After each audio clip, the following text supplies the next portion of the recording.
What I like to do is live in the future and wait for everybody else to catch up, and that is less stressful.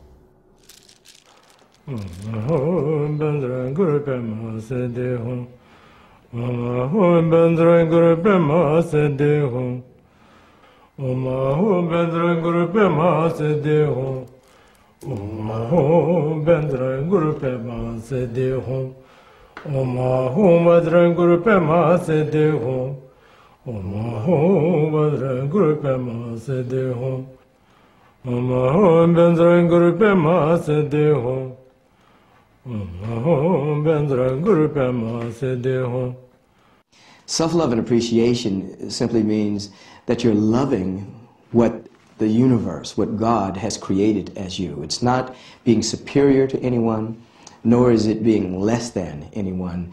It's understanding that you are a unique expression of infinite potential.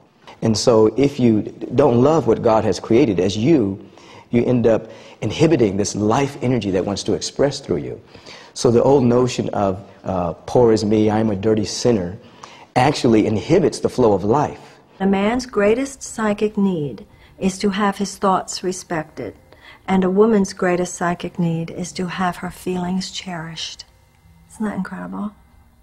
If you believe something, your actions will display it. You can't open a newspaper in the morning without feeling crushed, without feeling like, this is what the world is supposed to be like. But to the person without faith, what you see is what you get. There aren't going to be any answers. The person of faith isn't going to have clarity about God's mind because he or she is not God. But he or she will know that there is an answer. High intellectual development doesn't equate happiness. It's only when knowledge becomes wisdom that a person can become happy. Wisdom is knowledge ensouled.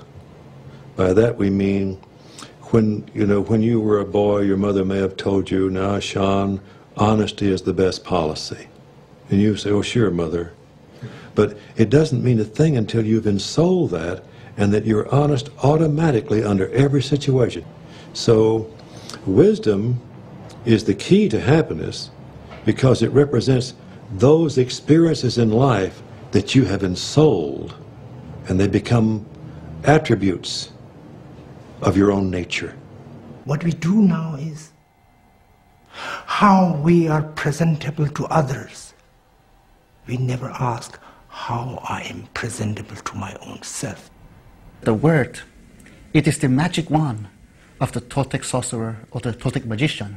That word right there, what we do with it as gardeners, is everything. And this is keeping our intent and keeping our will and being loyal to our dream. Then, if you use the word impeccable, your life will be always happy. When you use the word against yourself, you are creating all that tragedy, all the suffering in your life. You cannot blame anybody but yourself. I'm running out of breath, man. I gotta turn on my engineer thing.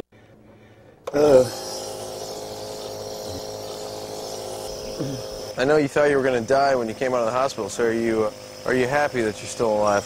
Let me turn this sucker off. And let me think on that question. Am I happy I'm still alive? Yeah. Well, I think I can be. I can get there. If I haven't got the breath of life, hey, there's nothing to be happy about. Happiness is being.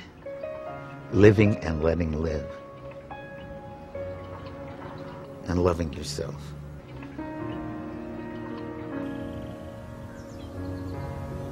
You are here because you are the main character in the story of yourself. The story, in some ways it's worked, and in other ways it hasn't worked. And so the character in the story has come here and wants to know how to make the story work better. Isn't that so? Yes. Now, whatever answers anybody can give you of how to make the story work better, there are things you can make the story work better, but all that doesn't really help unless you get to the bottom behind the story, the I behind. behind the story. Then, if you are in touch with that throughout your life, the story will unfold with much greater ease, because there is a deeper dimension that is there. If the main character in that story, you, has never known the deeper I, the timeless presence that is the consciousness that you are, the attentive, spacious.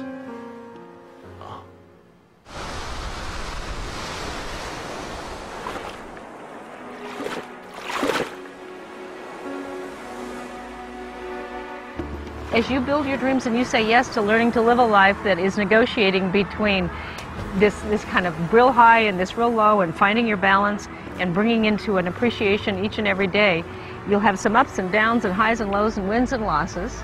And as long as you're holding that my dreams, bringing forth my dreams in the best way that I know how, what I get to discover along the way is really who I am. And what I'm really bringing forth is more than that dream. I'm bringing forth the gift of me.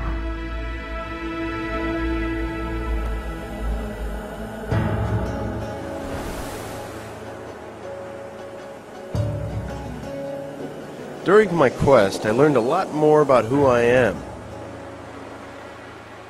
Now maybe I'm ready to forget myself.